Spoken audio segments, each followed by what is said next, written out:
Assalamualaikum warahmatullahi wabarakatuh. Di sini saya akan menjelaskan tentang sumber hukum dalam Islam. Nah, yang pertama itu ada Al-Quran.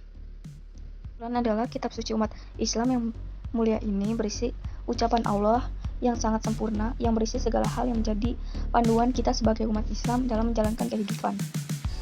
Dan Al-Quran pun adalah sumber utama dalam seluruh hukum yang ada di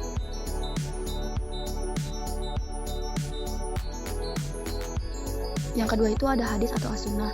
Biasanya hadis atau sunnah ini berupa perkataan atau perbuatan Rasulullah yang sesuai dengan ajaran atau larangan Allah Subhanahu wa taala untuk memperkuat atau memperjelas suatu hukum yang sudah ditentukan dalam Al-Qur'an. Dan Rasulullah SAW telah menegaskan di dalam hadisnya, "Aku telah tinggalkan pada kamu dua perkara.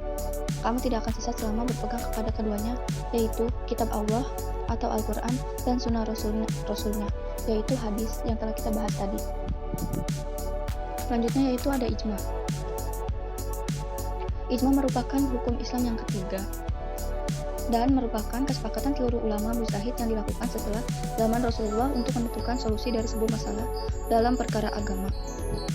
Dan ijma juga merupakan sumber hukum Islam yang berasal dari Al-Quran dan hadis yang tidak dijelaskan secara spesifik atau terlalu jelas dalam Al-Quran dan hadis. Selanjutnya yaitu ada qiyas. Qiyas merupakan sumber hukum Islam yang keempat, yang secara sederhana dapat diartikan sebagai sebuah analog atau menyamakan suatu masalah yang tidak terdapat ketentuan hukumnya dalam sunnah atau Al-Quran, karena adanya persamaan motif hukum antara kedua masalah itu. Contoh dari qiyas sendiri adalah perkara larangan minuman keras. Dalam Al-Quran, Allah berfirman pada surat Al-Baqarah ayat 219 yang artinya, "Mereka bertanya kepadamu tentang khamr dan judi. Katakanlah pada keduanya terdapat dosa yang besar dan berapa manfaat bagi manusia, tapi dosa keduanya lebih besar dari manfaatnya. Dan mereka bertanya kepadamu apa yang mereka nafkahkan. Katakanlah, yang lebih dari keperluan. Demikianlah Allah menerangkan ayat-ayatnya kepadamu supaya kamu berpikir." Kesimpulannya adalah, itulah keempat sumber hukum Islam yang harus kita ketahui sebagai seorang muslim.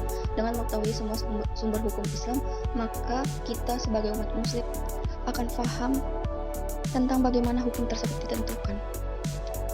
Seperti dari Al-Quran, hadis, ijma, dan qiyas yang telah kita bahas tadi. Terima kasih penjelasan saya. Assalamualaikum warahmatullahi wabarakatuh.